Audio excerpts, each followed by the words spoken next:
Mateus, capítulo 8. Jesus purifica o imundo. Quando ele desceu do monte, grandes multidões o seguiram. Eis que um leproso, tendo se aproximado, adorou-o de joelhos e clamou: Senhor, se é da tua vontade, podes purificar-me.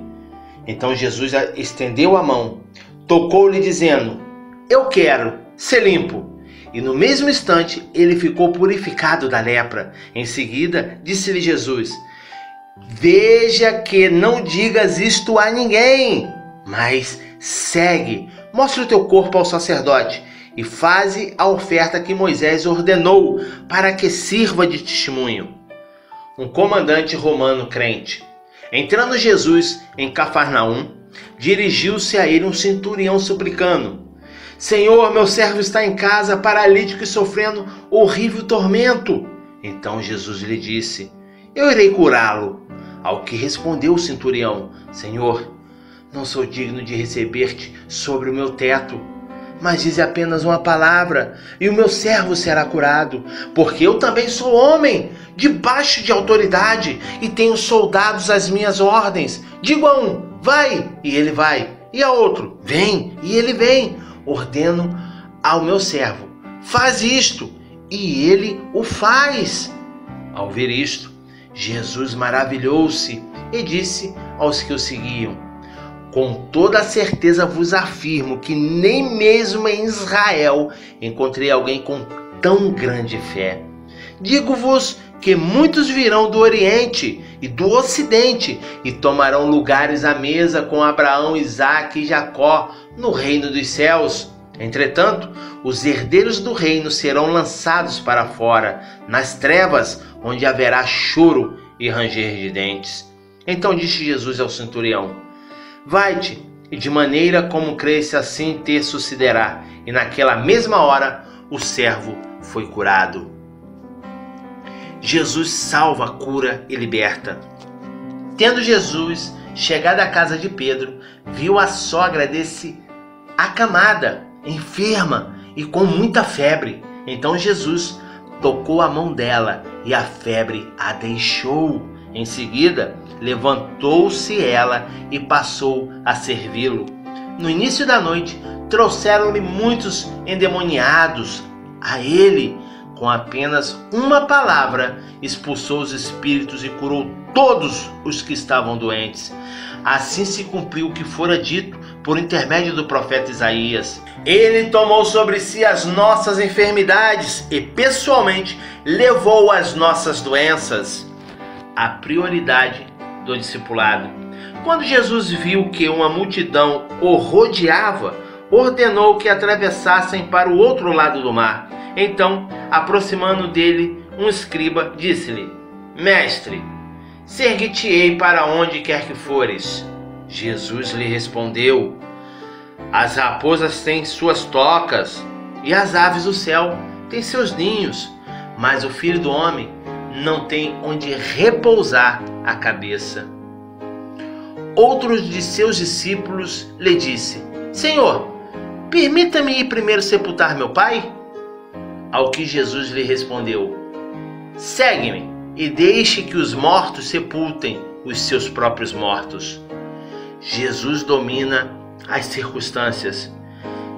Entrando Jesus no barco, seus discípulos o seguiram. De repente sobreveio no mar uma violenta tempestade, de tal maneira que as ondas encobriam o barco. Ele, contudo, dormia. Então seus discípulos vieram despertá-lo, clamando: Senhor, salva-nos! Vamos todos perecer!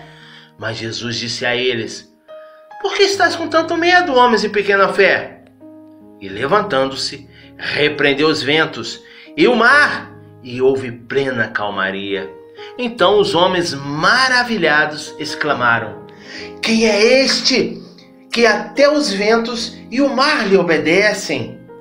Jesus domina as forças do mal. Quando ele chegou ao outro lado, a província dos Gadarenos, foram ao seu encontro 2 endemoniados saindo dentre os sepulcros. Eram tão agressivos que ninguém podia passar por aquele caminho. E de repente gritaram: Que temos nós contigo, ó Filho de Deus? viesse aqui para nos atormentar antes do devido tempo? Não muito longe deles estava pastando uma grande manada de porcos. Então os demônios imploravam a ele: se nos expulsa, permita-nos entrar naquela manada de porcos. E Jesus disse-lhes: ide. Assim que saíram, entraram nos porcos. De repente, toda a manada correu em disparada e atirou-se violentamente precipício abaixo, em direção ao mar, e nas águas pereceram. Aqueles que cuidavam dos porcos fugiram, foram para a cidade e contaram tudo, inclusive o que ocorrera com os endemoniados. Então toda a cidade saiu ao encontro de Jesus, e assim que ouviram, suplicaram-lhe que se retirasse da sua região. Mateus capítulo 9. Jesus perdoa e cura. E entrando Jesus num barco, atravessou o mar e foi para a sua cidade. Eis que lhe trouxeram um paralítico deitado em sua maca. Observando-lhes a fé, disse Jesus ao paralítico: tem bom ânimo, meu filho, os teus pecados estão perdoados. Diante disso, alguns escribas diziam consigo mesmo: esse homem blasfema. Mas Jesus, conhecendo-lhes os pensamentos, questiona: por que cogitai o mal em vossos corações? Pois o que é mais fácil dizer: os teus pecados estão perdoados, ou levanta-te e anda? Entretanto, para que saibas que o Filho do Homem tem na terra autoridade para perdoar pecados, disse então ao paralítico: levanta-te, toma a tua maca e vai para a tua casa. Levantando-se o homem, partiu para sua casa. Ao ver isso, a multidão se encheu de temor e glorificava a Deus, pois dera aos homens tamanha autoridade. Jesus veio para os necessitados. Saindo, viu Jesus um homem chamado Mateus, sentado na coletoria, e disse-lhe: segue-me. Ele se levantou e o seguiu. E aconteceu que, estando Jesus em casa, à mesa, muitos publicanos e pecadores vieram para cear com ele e seus discípulos. Quando os fariseus viram isso, perguntaram aos discípulos dele: por que ceia o vosso mestre com publicanos e pecadores? Mas Jesus, ouvindo, responde: os sãos não necessitam de médico, mas sim os doentes. Portanto, ide, aprendei o que significa isto: misericórdia quero e não sacrifícios, pois não vim resgatar justo, e sim pecadores. O novo e definitivo vinho. Então chegaram os discípulos de João e lhe perguntaram: por que jejuamos nós e os fariseus muitas vezes, e os teus discípulos não jejuam? Respondeu-lhe Jesus: é possível que os amigos do noivo fiquem de luto enquanto o noivo ainda está com eles? Dias virão quando o noivo lhes será tirado, então jejuarão. Ninguém coloca remendo novo em roupa velha, porque o remendo força o tecido da roupa e o rasgo aumenta. Nem se põe vinho novo em odres velhos. Se o fizer, os odres rebentarão, o vinho derramará e os odres se estragarão. Mas põe-se vinho novo em odres novos, e assim ambos ficam conservados. Jesus tem poder sobre a morte. Enquanto ele estava falando, um dos dirigentes da sinagoga aproximou-se e ajoelhou-se diante dele e rogou: minha filha acaba de morrer, mas vem, impõe a tua mão sobre ela e ela viverá. Jesus então levantou-se e seguiu com ele, e seus discípulos o acompanharam. De repente, uma mulher que há 12 anos vinha sofrendo de hemorragia alcançou-o por trás e tocou-lhe na borda do seu manto, pois dizia essa mulher consigo mesma: se eu conseguir apenas lhe tocar as vestes, eu serei curada. Então Jesus voltou-se e, assim que viu a mulher, lhe disse: anima-se grandemente, filha, a tua fé te salvou. E desde aquele momento a mulher ficou sã. Quando Jesus chegou à casa do dirigente da sinagoga e viu os flautistas fúnebres e a multidão em alvoroço, ordenou: retirai-vos daqui, essa menina não está morta, mas adormecida. E todos zombavam dele. Assim que a multidão foi retirada, Jesus entrou, tomou a menina pela mão e ela se levantou. Então a notícia desse acontecimento espalhou-se por toda aquela região. Os cegos passam a ver. Partindo Jesus dali, 2 homens cegos o seguiram, clamando: Filho de Davi, tem misericórdia de nós! Entrando ele em casa, aproximaram-se os cegos e Jesus lhe perguntou: credes que eu seja capaz de fazer isto? E responderam: sim, Senhor. Então lhes tocou os olhos, dizendo: seja-vos feito conforme a vossa fé. E os olhos deles foram abertos. Jesus os advertiu severamente: cuidai para que ninguém saiba disso. Contudo, ao partirem, propagaram os feitos de Jesus por toda aquela região. Os endemoniados são libertos. Após terem se retirado, algumas pessoas trouxeram a Jesus um homem mudo e possuído por um demônio. Assim que o demônio foi expulso, o mudo passou a falar, e as multidões, admiradas, exclamavam: jamais se viu algo assim em Israel! Por outro lado, os fariseus maldiziam: ele expulsa os demônios pelos príncipes dos demônios. Todos os enfermos são curados. E Jesus ia passando por todas as cidades e povoados, ensinando nas sinagogas, pregando as boas novas do reino e curando todas as enfermidades e doenças. Jesus pede mais discípulos.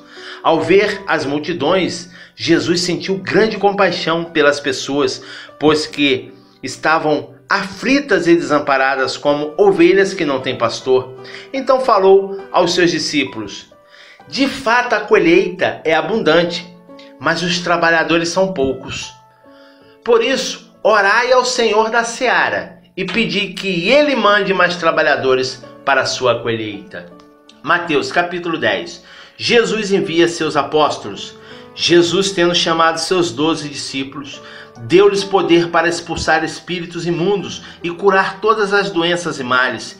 E são esses os nomes dos 12 apóstolos. Primeiro, Simão, chamado Pedro, e André, seu irmão, Tiago, filho de Zebedeu, e João, seu irmão, Filipe e Bartolomeu, Tomé e Mateus, o publicano, Tiago, filho de Alfeu e Tadeu, Simão, o Zelote, Judas Iscariote, o mesmo que traiu a Jesus. Assim, a esses 12 homens enviou Jesus com as seguintes recomendações: não vos encaminheis aos gentios, nem entreis em cidade alguma dos samaritanos. Antes, porém, buscai as ovelhas perdidas da casa de Israel. E à medida que se erguirdes, pregai esta mensagem: o reino dos céus está ao vosso alcance. Curai enfermos, purificai leprosos, ressuscitai mortos, expulsai demônios. Graciosamente recebestes, graciosamente dai. Não vos provereis de ouro, nem prata ou cobre em vossos cinturões. Não leveis sacolas de viagem, nenhuma túnica a mais, segundo par de sandálias ou um cajado, pois digno é o trabalhador do seu sustento. Em qualquer cidade ou povoado em que entrardes, procurai alguém digno de vos receber. Ficai nessa casa até vos retirardes. E quando entrardes na casa, saudai-a, se for a casa digna, que a vossa paz repouse sobre ela. Se todavia não for digna, que a paz retorne para vós. Porém, se alguém não vos receber, nem der ouvido às vossas palavras, assim que sairdes daquela casa ou cidade, sacudi a poeira dos vossos pés. Com toda certeza vos afirmo que haverá mais tolerância para Sodoma e Gomorra no dia do juízo do que para aquelas pessoas. Observai, eu vos envio como ovelhas entre os lobos. Sede, portanto, astutos como as serpentes e inofensivos como as pombas. E acautelai-vos dos homens, pois que vos entregarão aos tribunais e vos açoitarão nas suas sinagogas. Sereis levados à presença de governadores e reis por minha causa, para testemunhardes a eles e aos gentios. Todavia, quando vos prenderem, não vos preocupeis em como ou o que deveis falar, pois que naquela hora vos será ministrado o que haveis de dizer. Isso porque não sois vós que estareis falando, mas o Espírito de vosso Pai é quem se expressará através de vós. O irmão entregará à morte seu irmão, e ao pai e ao filho, e os filhos se rebelarão contra seus pais e lhe causarão a morte. E por causa do meu nome sereis odiados de todos. Contudo, aquele que permanecer firme até o fim será salvo. Quando, porém, vos perseguirem num lugar, fugi para o outro, pois com toda certeza vos asseguro que não tereis passado por todas as cidades de Israel antes que venha o Filho do Homem. O pupilo não está acima do seu mentor, nem o escravo acima do seu amo. Basta ao discípulo ser como seu mestre, e ao servo ser como seu senhor. Se chamarem de Beelzebu ao cabeça da casa, quanto mais aos membros de sua família. Entretanto, não os temais. Nada é escondido que não venha a ser revelado, nem oculto que não venha a se tornar conhecido. A entrega do temor a Deus. O que vos digo na escuridão, dizei-o à luz do dia, e o que se vos diz ao ouvido, proclamai-o do alto dos telhados. E não temais os que matam o corpo, mas não têm poder para matar a alma. Temei antes aquele que pode destruir no inferno tanta alma como o corpo. Não se vende 2 pardais por uma moedinha de cobre? Mesmo assim, nenhum deles cairá sobre a terra sem a permissão do vosso Pai. E quanto aos muitos cabelos da vossa cabeça, estão todos contados? Por isso, não temais, bem mais valeis vós do que muitos passarinhos. Assim sendo, todo aquele que me declarar diante das pessoas, também eu os declararei diante de meu Pai que está nos céus. Entretanto, qualquer que me negar diante das pessoas, também eu o negarei diante de meu Pai que está nos céus. Não penseis que vim trazer a paz à terra. Não vim trazer a paz, mas a espada. Pois eu vim para ser motivo de discórdia entre o homem e o seu pai, entre a filha e sua mãe, e entre a nora e sua sogra. Assim os inimigos do homem serão da sua própria família. Quem ama seu pai ou a sua mãe mais do que a mim, não é digno de mim. E quem ama o filho ou a filha mais do que a mim, não é digno de mim. E aquele que não toma a sua cruz e não me segue, também não é digno de mim. Quem encontra a sua vida a perderá, mas quem perde a vida por minha causa, a achará. Quem vos recebe a mim mesmo, a mim recebe. E a quem recebe a minha pessoa, recebe aquele que me enviou. Quem recebe um profeta por reconhecê-lo como profeta, receberá a recompensa de profeta. E quem recebe um justo por suas qualidades de justiça, receberá recompensa de justo. E quem der, mesmo que seja apenas um copo de água fria, a um desses pequeninos, para ser este meu discípulo, com toda certeza vos afirmo que de modo algum perderá sua recompensa.